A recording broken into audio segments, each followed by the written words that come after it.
Welcome back to Shemsuniverse. So today, guys, we're going to discuss the relationship between Gemini and Aquarius.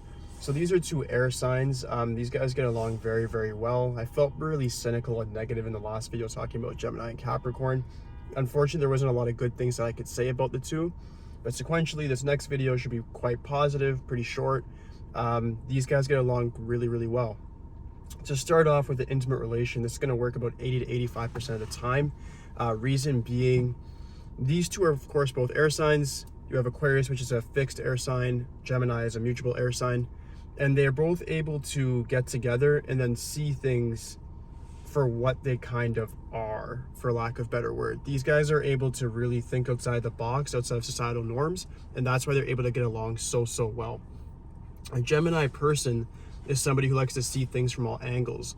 Aquarius is somebody who likes equal rights for all of humanity, and they like to always be different from the crowd. Gemini is able to actually go with them and accelerate that process and really amplify how they feel. So this is why they work together so well, because they're both very unique and they're able to respect each other's differences. And the sexuality component of it, these two are able to look at each other and be on the way to like a restaurant, have sex before they get there. They're able to not really think about sex, but it just kind of happens very naturally for them, just because they're both so open-minded that they don't have any expectations of each other, and in turn that ends up having great chemistry. For trust, they both value freedom so much that they automatically just trust their partner based on their energy, and because of that, more trust is formulated.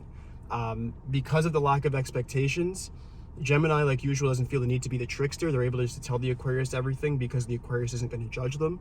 And then vice versa, the Aquarius can tell Gemini everything because they just find lying pathetic anyways. And then they're able to just really have an open dialogue, whether they be through negativity, positivity. If they're arguing, it doesn't really matter. Neither of them are going to take it that serious, and they're able to get back together and get that foundation, the relationship solidified.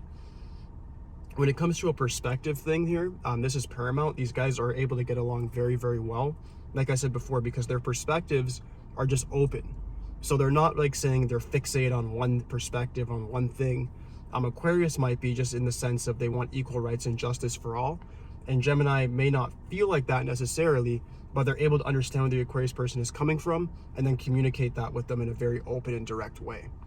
When it comes to their communication as well, like I said, both very open dialogue. There's no filter with these guys. A lot of the times I have to tell Gemini people, filter your words. Not everybody's like as cold as you and can handle what you have to say.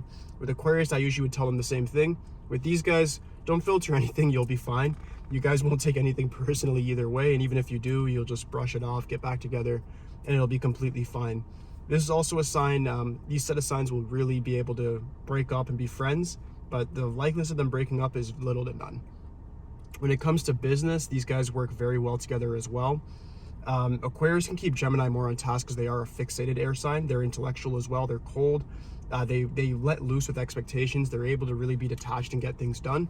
Gemini brings a lot of creativity and charisma to the business. They could probably sell the Aquarius person's ideas.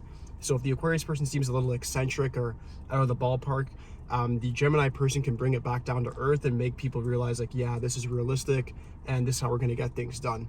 So the communication there through their business works very well, especially when the Aquarius person is the innovator and the Gemini person is a bit of like the marketer. It works very well. That's my recommendation there. Now for friendship, like I said, with communication, with the intimacy, these guys on an acquaintanceship level or friendship level get along so well just because they're able to really see things from all angles and then also not get fixated on certain perspectives. I guess go on that enough, because once you're able to actually do that, you then can have very open conceptualized conversations where you're going from one point to the next without your ego getting caught up in the way and then diluting the conversation. So these guys are able to maintain friendships for like a lifelong. And I'd say the same thing, 80-85% of the time, it's gonna work. For business, 85 to 90% of the time, it's gonna work for these guys. The only downfalls that I'll say is that these guys are both air signs. Air signs can sometimes get too caught up in intellectualism to the point where they're just too caught up with just hypothesizing theory over actually doing. So if that does happen, where you get two people that maybe lack discipline, lack that consistency, you might just get two people that do get along very great, but then nothing tangible comes as a result. So just make sure you're focusing on tangible results as well, and everything else should just move pretty smoothly for you.